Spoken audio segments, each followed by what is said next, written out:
ಇವತ್ತು ಗಾಡೀಲಿ ಪಡವಲಕಾಯಿ ಪಲ್ಯ ನೋಡೋಣ ಬನ್ನಿ. ಪಡವಲಕಾಯಿ ಪಲ್ಯ ಒಗ್ಗರಣೆಗೆ ಬೇಕಾಗಿರೋದು ಹೇಗೆ ಮಾಡೋದು ಅಂತ ನೋಡೋಣ ಬನ್ನಿ. ಒಂದು ಬಾಣಲೆನ ಇಟ್ಕೊಂಡು ಪಡವಲಕಾಯಿನ ಫಸ್ಟು ಹುರ್ಕೊಳ್ಳೋಣ.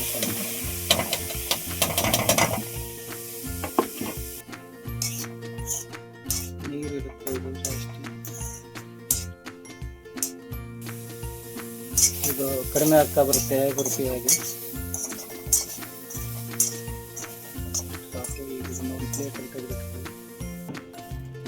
ಬಾಣಲಿ ಇಟ್ಬಿಟ್ಟು ಬಾಣಲಿಗೆ ಎಣ್ಣೆ ಹಾಕೊಳ್ಳಿ.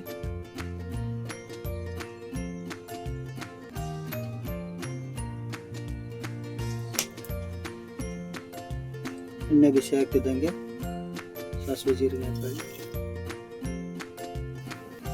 ಸಾಸಿವೆ ಸಿಡಿಬೇಕಾದ್ರೆ ಕರಿಬೇವು, ಕೊತ್ತಂಬರಿ,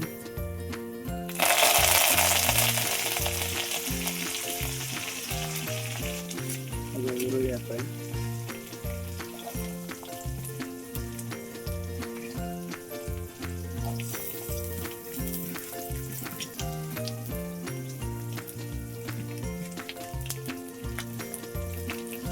ಈರುಳ್ಳಿ ಸ್ವಲ್ಪ ಕಲರ್ ಚೇಂಜ್ ಆಗೋವರೆಗೂ ಫ್ರೈ ಮಾಡಿ. ಈರುಳ್ಳಿ ಕಲರ್ ಚೇಂಜ್ ಆಗಿದೆ. ಈಗ ಕಟ್ ಮಾಡಿ ಇಟ್ಕೊಂಡಿರೋ ಟೊಮೆಟೊ ಹಾಕೊಳ್ಳಿ.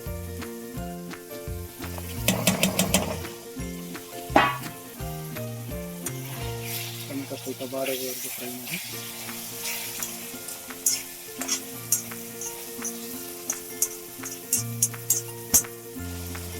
ಟೊಮೆಟೊ ಬಾಡಿದೆ. ಈಗ ಆವಾಗಲೇ ಹುರಿದಿಟ್ಟಿದ್ರಲ್ಲ ಆ ಪಡವಲಕಾಯಿ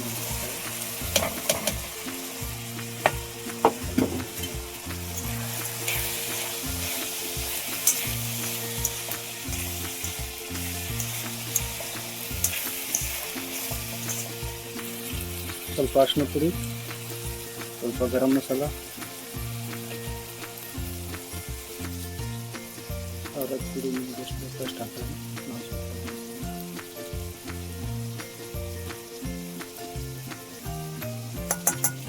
ರುಚಿಗೆ ತಕ್ಕಷ್ಟು ಉಪ್ಪು,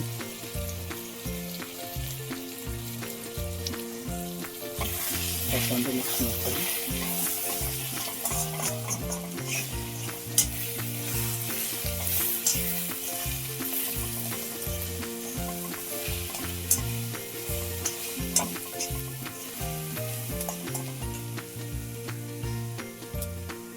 ಇದಕ್ಕೆ ಸ್ವಲ್ಪ ಗುರಾಳ್ ಪುಡಿ, ಹುಚ್ಚಾಳ್ ಪುಡಿ ಅಂತಾರಲ್ಲ, ಅದೊಂದು ಸ್ವಲ್ಪ ಹಾಕಿ.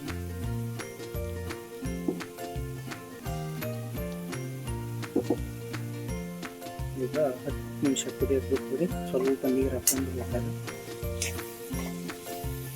10 ನಿಮಿಷ ಕುದಿದ್ರೆ ಅಲ್ಲಿಗೆ ರೆಡಿ ಪಡವಲಕಾಯಿ ಪಲ್ಯ ನೋಡಿ. ನೀರು ಬಿಟ್ಕೊಂಡಿದೆ. ಇವಾಗ ಪಡವಲಕಾಯಿ ಪಲ್ಯ ರೆಡಿ ಆಗಿದೆ.